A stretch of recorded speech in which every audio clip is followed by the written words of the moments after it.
right? Then how do we bifurcate them? I mean, how do we bifurcate? Is there any mechanism in the inventory? No. So how do we bifurcate is we can create groups. Okay. We can create groups in a inventory. How? Just give a group name. Let's say I am saying these are all my web servers. Whatever group name you want to give, it's just a logical bifurcation. Okay. All right. So this is my group name, web server. All right. But we just discussed every new line in the inventory. What the Ansible interprets as a node. So how do we tell this is a group and this is not a node? So there's a special syntax. What is that? Just enclose them with a square bracket. And Ansible will know, oh, okay, this is not a node information, but what is it? A group. Okay, a group. So if you have to create a new group, then okay, you can create a new group, something like this. Okay, these are all my databases. All right, these are all my probably file servers. Okay, do you understand? So now whenever I will refer to web server, how many machines we are referring to? One. If I refer to DB as a group, how many machines we are referring to? Two. File servers, how many machines we are referring to? Again, one. Understood? Is it clear? This is how you can just create your groups. Okay. And you are free to bifurcate your inventory the way you want. You may would like to bifurcate your inventory depending upon their usage, like just like we are doing, or you can use your environments like staging, production, whatever. You can use OS names, right? Windows machines, Linux machines, or whatever it is, depending upon the way you want to run your operations. Okay, cool. Now, just like you can create your own groups, by default, Ansible gives you one group. And what's that group name? That group name is all. Okay, all. Now, what do you think? What all will contain? All means all the nodes in your inventory. Okay, all right. Now, uh, i- if you want, you can even duplicate or you can even mention same machines. Same machine can be part of multiple groups as well if you want. Okay, there's no rule of uniqueness or something like that. That's okay. Okay, so this is what basically we say group. Now, even with this capability, is it always mandatory, guys, that you will go ahead and you will always execute your playbook on the group level? Is it? Not really, or probably yes, probably no. We might even want to execute some certain playbooks on a very specific machine, right? So then how do we identify a specific machine out of inventory? So how do we identify is now Ansible also allows you to bifurcate, I mean to give a name to a machine, a nickname to a machine, right? How? Let's say I'm specifying web1. This is an alias or a nickname to this machine. Okay. But then again, Ansible would be confused that, okay, now out of this, which one is actually machine's info? Web1, is it? Or this? So to help Ansible, we use this tag Ansible host. So this is our host. And by default, this is what? This will be alias. Got it? So now, if this is clear, in your playbook, what we all can mention here in the host, you can mention either a group name. Okay. You can mention group name like this, or you can mention by default all, the default group, or you can mention system alias which you might have set it up, or you can even mention some certain IP. Okay. If you have multiple things, then you can even mention something like this. This is alias and this is another IP, even multiple things. Do you understand? Now, how do you specify where actually your playbook has to be executed? Okay. So this is how your basic playbook looks like. Now, getting down to this execution. Okay. So tell me one thing, guys. This task got failed. So why do you think this got failed? Which user you are using in according to connect to this machine, or Ansible is using? And definitely it doesn't has permission to install something, right? So that's why it is failing, right? And how can we resolve this issue then? So you can resolve this issue by using same concept, privilege escalation. But how do we do it here?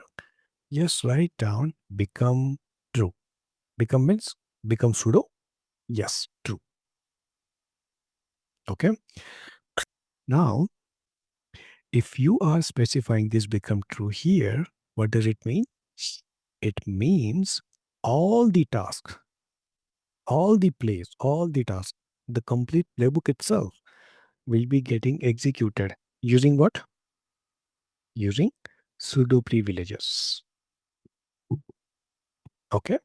Which is definitely a bad practice. Okay. The good practice is what? You must mention explicitly wherever you want sudo privileges.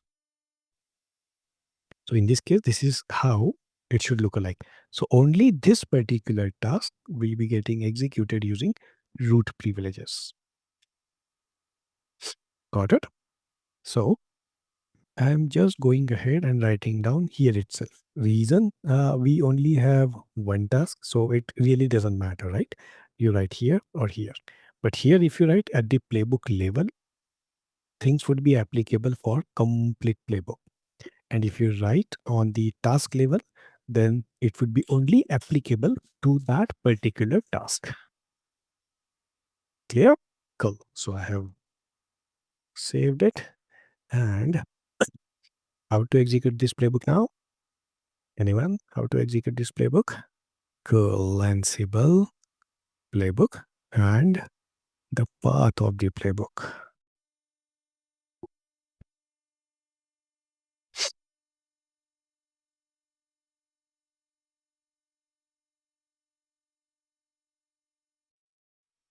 So you see, task install Apache. It's taking some time there.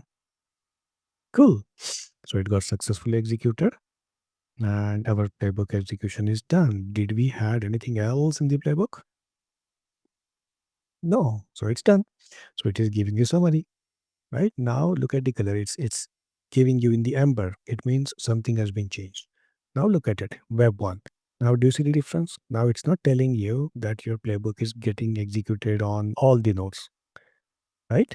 Because we explicitly asked it to execute on the web 1, right? Now look at it. Web 1. How many tasks got successfully executed? 2. Which one? Exactly. Gathering facts and install Apache. Right? Out of those two tasks, how many tasks made changes on this node? Only one. And which one? You see? Look at it. Gathering facts. It's giving you green. Does it mean, has it made any change? No. Here it's in amber. So it means, yeah, it made some change. Correct? Exactly. Exactly now. And that's all. There was no unreachable task, nothing failed, nothing skipped, nothing rescued, nothing ignored. So, yeah, good. Cool. Now, let's proceed. Let's say, um, let's elaborate more, or let's explore further on modules. Okay. Now understand. Um, let's say we have installed the Apache, right? Now, probably what we want to do, uh, we want to make sure that we start the Apache. I mean, Apache gets installed as a service, correct? Now we want to make sure that this Apache service has to be started. Now tell me one thing. What do you think? Which module probably potentially we can use? Service? Okay. So let's go back to again basic. Let's say if you have to do this manually, how are you going to do that manually? Start the Apache service. How are you going to do that manually? Either we're going to use service command or system control command. But majorly we're going to go with the service command, right? So first, let me give a try. So I'm just searching for service module and that's all. Ansible. But basic search, like, stuff. Look at it. I got a couple of links, so I'll go thing by thing. Okay. Read the synopsis. Do you think this is something can help us? It helps. Okay. So let's go ahead. And obviously, you can always go through the parameters, right? And read more about it. But for simplicity, I'm directly jumping to examples. This is how probably for a quick reference, right? Look at it. Name of the package. And now here state. What should be the state, right? So if you read more about state, you see state. Now you see started means what? Again, it's a futuristic state, right? So once Ansible executes, so it should be started, correct? Right? Restarted, reloaded, or stopped. Got it? So I'll go back and I will simply write down another task for us, right? So let's say name, and let's say start Apache. Always give a meaningful name, and this time I will use service module, right? Name of the services Apache 2 and state should be what? Started. Right. Cool. Present is with apt. There is no state as in present here. Look at it. There is no state called as in present with service module, right? Cool. All right. So I'm saving it. And now I have two questions. Now, guys, look at my playbook. Sorry.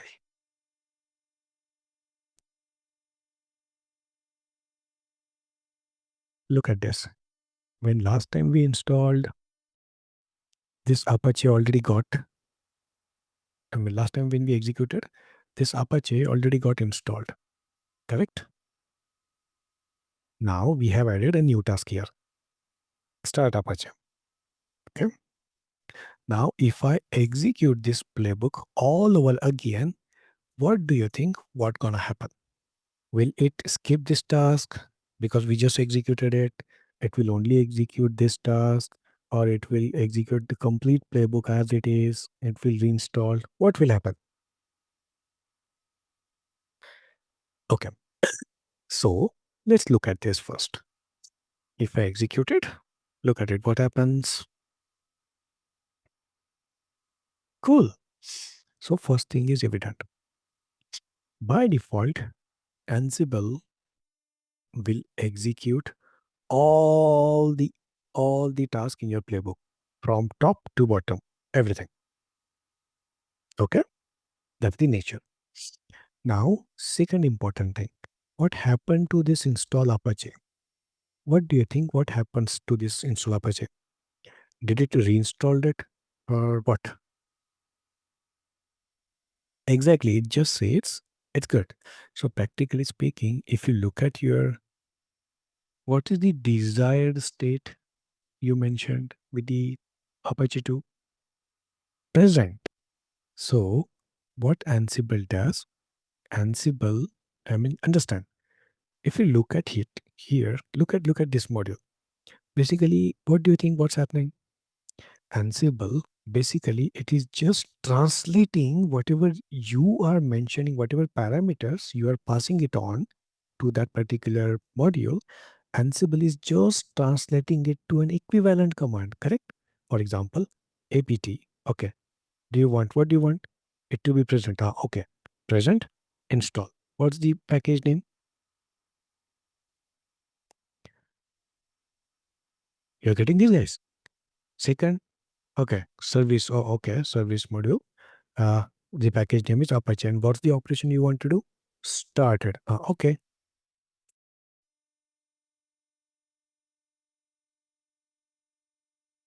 Isn't it, guys? That's how your playbook is getting executed to equivalent commands. Now, what happens? Ansible does not only translates to equivalent executable format. What it does, it adds some sense into it. Something like this. If Apache 2 is not present, then apt install Apache. If service is not started, then start the service. Do you understand? So this nature of Ansible, we call it idempotency. What we call it? Idempotency. Do you understand? Now that's why actually you will see here when you said install Apache, okay, it says okay, your infrastructure is already in the desired state. So Ansible says there is nothing needs to be done now. It's already in the desired state, right? Okay, cool. Now this is one thing. And now second important thing is what, guys? How actually Ansible translates your instructions. So Ansible translates all the instructions or all the equivalent when I say it will translate it to executable format. So I meant it will translate your playbook in Python executable format. Okay, it will translate into Python executable format, and what it will do, it will transfer those Python executable commands to your node, and on your node you have already installed Python. Yes or no? That's one of the prerequisite. Correct? On node, installing Python is required. Why? Because when Ansible will send those Python executable commands, who actually on your node will execute them? Who will execute them? That Python interpreter on that node will execute those instructions and will submit back the result. Do you understand this? Why being, why installing Python is important on all the Ansible nodes now? I hope clear, right? Okay. All right. So let's proceed. Now, by the way, we are getting this warning. Why we are getting this warning? Because we are using some certain, okay, usages hyphen, which is not allowed using special characters. That's why. So I'll just remove that. Go. Now, uh, let's say I want to go and I want to um, deploy a file on my Apache. So basically, let's say this is my application. Assume index.html. This is my application. Okay. Okay. I'm just creating this. Uh, and I'm only saying welcome to Ansible. Cool. Now this is the file I want to deploy to Apache. If I have to ask you to deploy this manually, how you will deploy, guys? You will copy the file and where you will paste it? You will copy this from this machine and where you will paste it? You will paste that in the web root of Apache. Which one? var triple w HTML. Correct? Got it? So basically, this is how you will do it manually. So you will use copy. Correct? That's the operation you want to do. Yes or no? Correct? How can I find a model for that? Tell me now. What should I search? How can I find? Copy. Okay. Let's. Okay. We got one. Let's try to open the official documentation link. Okay. Look at the synopsis. Do you think this is something will help us? Okay. Now, if you go and look at the examples quickly, you see, okay, source for where the file is. Now, always remember source will reflect source, means controller's path, and destination will reflect node's path. Okay, node's path. And along with that, if you want, you can just set the permissions as well while copying the file. Okay. All right. But we don't want to set up any permissions. We are more interested in just copy paste. Cool. All right. So let's write down a new playbook for this. Let's say playbooks copy demo.yaml. Right. We want to use copy module now, right? Which we just host. How do I write host? One thing, you're missing YAML syntaxes, right? Host. And where? Which one should be host? All? No. On the specific web one, right? Or even web server will work because it contains only one machine, right? Then become true. Okay. Why we need become true here? Any reason? We want to use root, and why is that? Because again, which user we are using? I mean, which user Ansible is using to connect to node? Ubuntu, right? Which does not have permission on var triple w HTML, right? It requires write permission, correct? Correct. Exactly, Reju Pramod, right? And now, what should I write down? Does, right? And name, give any meaningful name. I'm giving deploy application. Okay. Which module now we want to use? Copy module, right? So source, give the exact path of the file. I'm saying index.html because the file is in the same directory where we have kept our playbook. And destination. So what should be the destination? Var triple w HTML. Got it? As simple as that. So save this. Okay. And let's run this. First, let us check var triple w HTML. Okay, you see this index.html here. Let's look at the content. You see, something like this is the content. All right.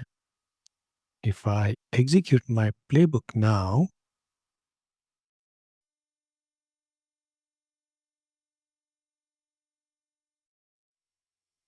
cool, it's changed, right? So if you verify that your index.html got replaced now with yours, good. So this is what, let's say, a copy module is, right? Now, assume right now we are keeping this application, this index.html, on the very same machine, right? Where we are keeping our playbook as well. In real life, where you think, guys, you will be keeping your application or where you will be putting your application? In GitHub, right? You know Git and GitHub now, correct? You will keep your application where? Into GitHub, right? So if you have a repository on GitHub, How can you deploy your application from GitHub then? But basically, what you will have to use, you will use Git as a tool or as a command, right? How can I find equivalent module for that? So I'll just look for Git module, right? And you see here, Git module. Is this something will be helpful for us? Manages Git checkouts, right? That's what we want, correct?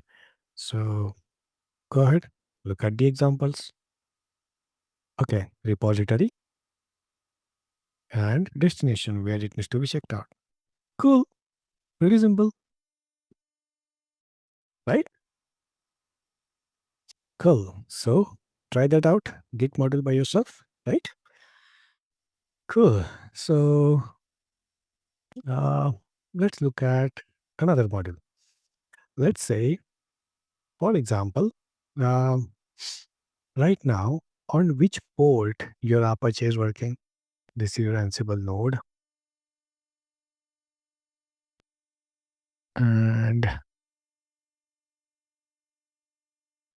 if I go back to security group,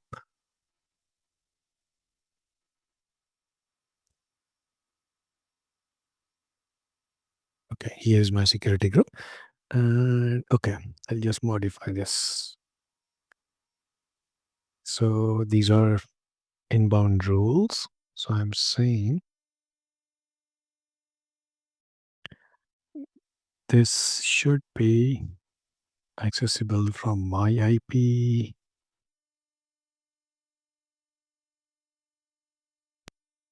and save. Okay, now look at it. If you copy your public IP of a node and if you put it down on which port it's working,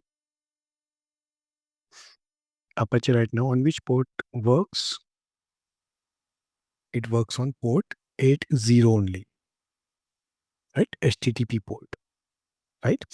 Now let's say, for example, I want to go and I want to change this port number of Apache. I want port should work on 90.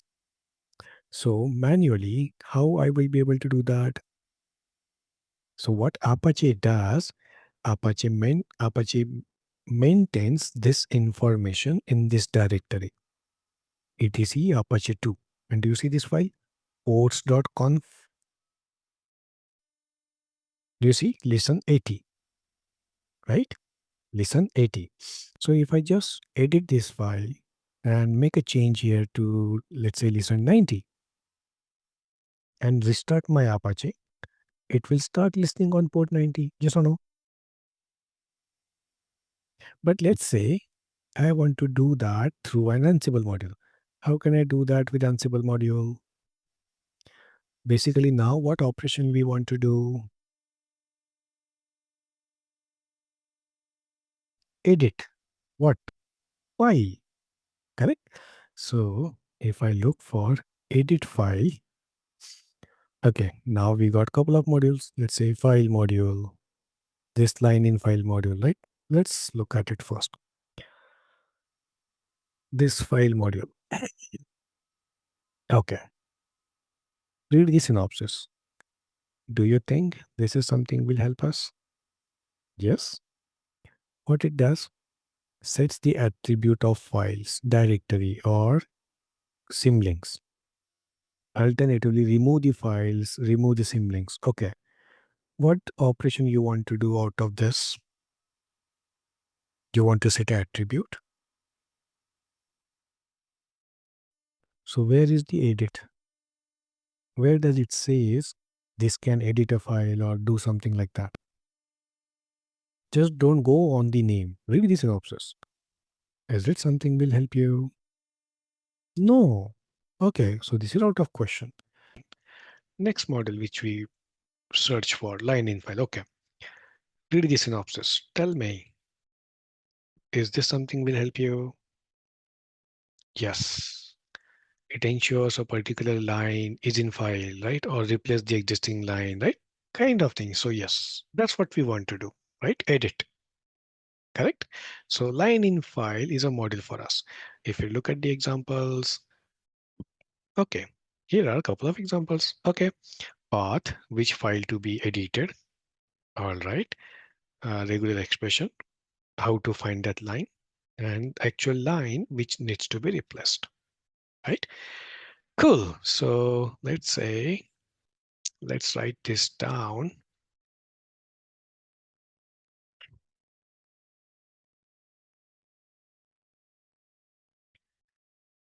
So host web1 become true, task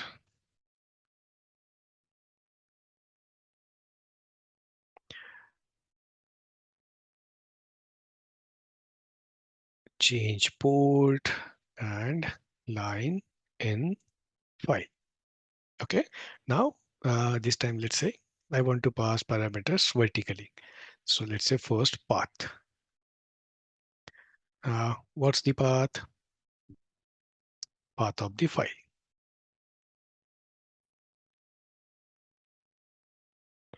etc Apache 2 and exact path, correct? Ports.conf. Now, which line we need to find? So we need to find this line, starting caret, starting from listen 80. Okay, and once it found, by which line we need to replace it? We need to replace it by listen 90, right? So now, once we change the configuration, what we will have to do? What we will have to do? We will have to restart the Apache in according to reflect the new configuration, correct? So how do I restart Apache? Service module, correct? Service name equals to Apache 2 and state should be what? Restarted, right? And save this. And now if you execute this playbook, look at it, okay. It changed, restarted the Apache, perfectly fine. Verify that, changed your configuration, right? You see, listen 90. And now look at it. If you refresh it, it won't work anymore on port 80.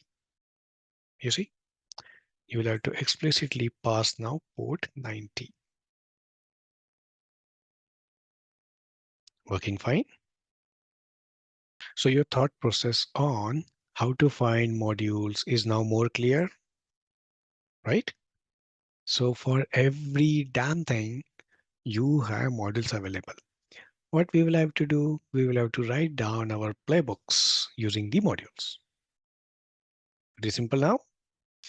How many modules? There are thousands of modules. For everything we have module. Then in that case, let me just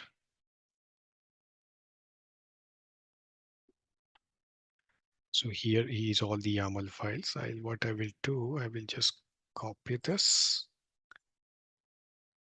Okay. All right. So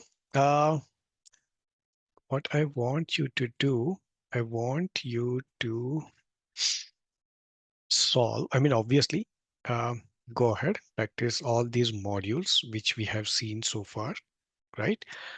First is assume this is my GitHub repository. Cool. This is my, let's say, GitHub repository. I'm just putting down an application here.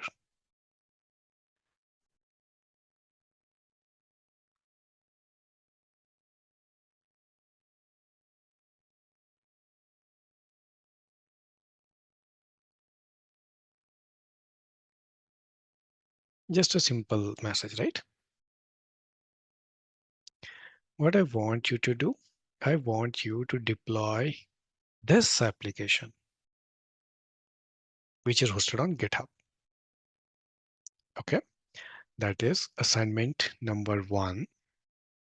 And assignment number 2 is what? Look at this. Whenever, now look at it. Whenever you connect to your server, have you observed you get some kind of welcome message here? You see this? This is what we say, welcome message, right? Okay. What I want you to do, whenever you're connecting to your node, it should give some message here. After even this last login or somewhere here, welcome to my server. You might have seen in real life, right?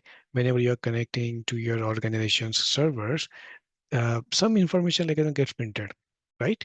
That this is this application server, this is a database server, don't use root, some meaningful information they used to pass in the welcome message, correct?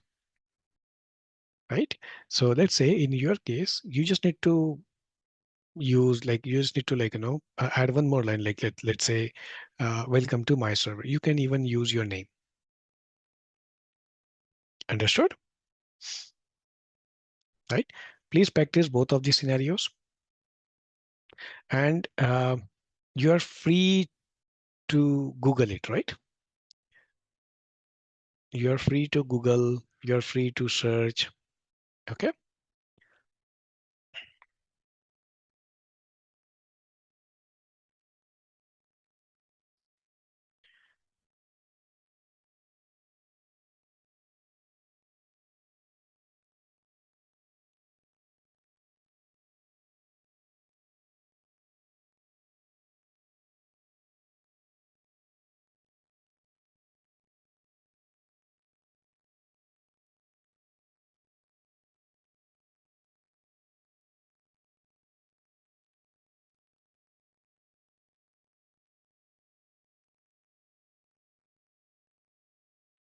Okay, guys, I'm just putting it down here. So here's the assignment.